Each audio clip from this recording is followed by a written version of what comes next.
ఎవరో చూస్తారు, గుర్తింపునిస్తారు, ప్రశంసిస్తారు, పొగుడుతారు అని చెప్పి పని చేయడం అది పని విధానం కాదు. ఎవరో నన్ను గమనిస్తారు, ఏదో అవార్డ్స్ వస్తాయి, ఎవరో నాకు ప్రశంసలు అందిస్తారు, పూలమాలలు కప్పుతారు, శాలువాలు కప్పుతారు కాబట్టే నేను పని చేస్తాను అని చెప్పటం పని సంస్కృతి కాదు. ఎవరు చూసినా చూడకపోయినా నీ హృదయపూర్వకంగా మనస్ఫూర్తిగా పని చేయడమే పని విధానం. పని అంటే నీలో నుంచి రావాలి, కానీ ఇతరులు చూస్తారు, ఇతరులు పొగుడుతారు, ఇతరులు నన్ను గుర్తిస్తారు అని చేసే పని పనే కాదు.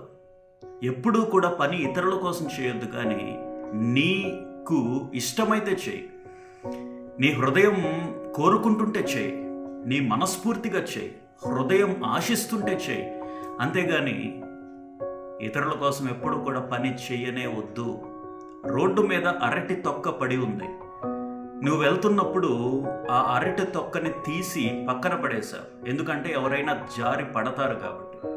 దానికి బహుశా ఎవరు గుర్తించకపోవచ్చు, కానీ నీ వెనక ఒక వృద్ధుడు వస్తుంటాడు, దాని మీద జారి పడే అవకాశం ఉంది, కానీ నువ్వు తీసి పడేసావు కాబట్టి ఆ వృద్ధుడు క్షేమంగా తన గమ్యానికి వెళ్ళిపోయాడు. అది బహుశా ఎవ్వరూ కూడా గమనించకపోవచ్చు, ఆ వృద్ధుడు వచ్చి నిన్ను పొగడకపోవచ్చు, కానీ నీకు వచ్చేటువంటి లాభం ఏంటో తెలుసా? నీకు వచ్చేటువంటి గుర్తింపు ఏంటో తెలుసా?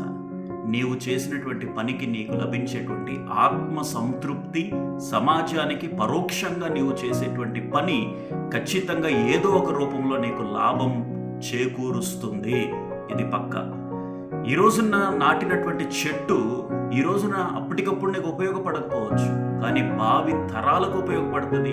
భవిష్యత్తులో అనేక లక్షలాది మంది ప్రజలు ఆ చెట్టు కింద సేద తీరటానికి ఉపయోగపడుతుంది.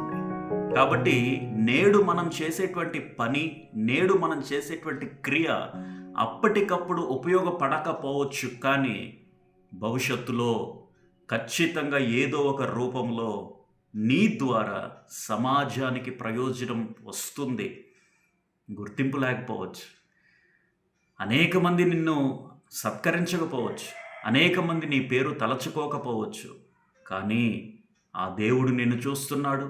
నీవు చేసేటువంటి ప్రతి క్రియకి ఆయన ప్రతిఫలము అందించేటువంటి దేవుడు. కాబట్టి ఈరోజు నీవు మనస్ఫూర్తిగా, హృదయపూర్వకంగా పని చేయడానికి మనందరం కూడా ముందు కదులుదాము.